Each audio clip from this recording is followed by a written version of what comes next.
मोदी का मजाक उड़ाना कांग्रेस को पड़ गया भारी। पुरानी कांग्रेसी नेता ने ही कांग्रेस को उधेड़ दिया। बीजेपी नेता बोली, अभी टेसुए गिराने लगेगी चाची।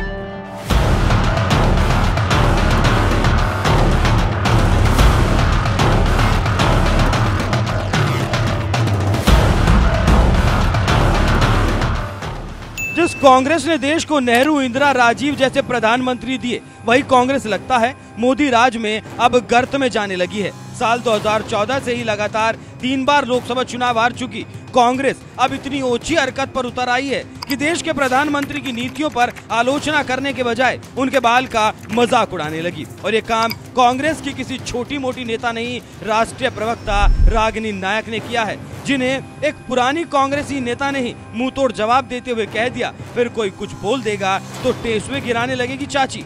कांग्रेस के लाखों करोड़ों लोग, इस देश की जनता वो वीडियो देख रही थी, आपने मुझे गाली दी।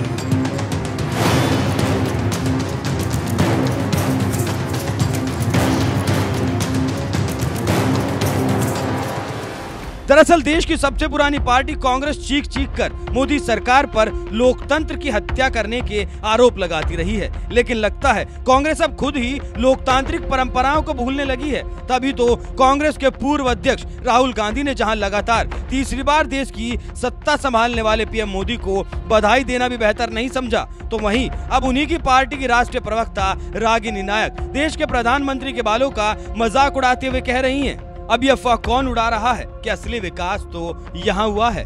कांग्रेसी प्रवक्ता रागिनी नायक को लगता है देश में वह विकास नजर नहीं आ रहा, इसीलिए उनका सारा ध्यान नीतियों पर मोदी की आलोचना करने के बजाय उनके बालों का मजाक उड़ाने पर है। लेकिन जल्दी उनका यह मजाक उन्हीं को भारी पड़ गया जब कांग्रेस की पुरानी नेता रही राधिका खेड़ा ने उन्हें उन्हीं की भाषा में मुंह तोड़ जवाब देते हुए कहा, फिर इसी पर कोई कुछ बोल देगा तो टेसुए गिराने लगेगी चाची। स्टेज पे रो रो के अकबर रोड पर बाढ़ ला देगी। ऐसे वाहियात और गालीबाज प्रवक्ताओं से चलाएंगे मोहब्बत की दुकान।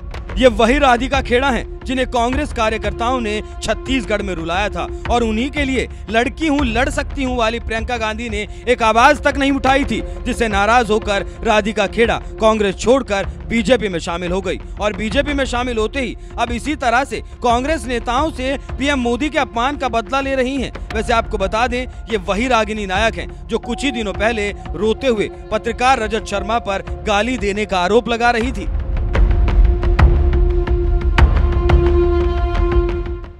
मेरे माँ बाप, मेरे बूढ़े सास ससुर, मेरे बच्चे, सब वो वीडियो देख रहे थे। कांग्रेस के लाखों करोड़ों लोग, इस देश की जनता वो वीडियो देख रही थी, आपने मुझे गाली दी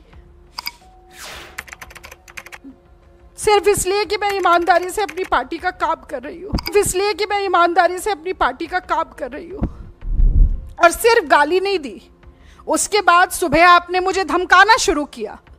आपने कहना शुरू किया कि अगर प्रेस कॉन्फ्रेंस किया जाएगा तो डेफेमेशन का केस करेंगे। मतलब आप चोरी करें, उसके बाद आप सीना चोरी करें। आपको लगता है कि धमकाने से हम डर जाएंगे?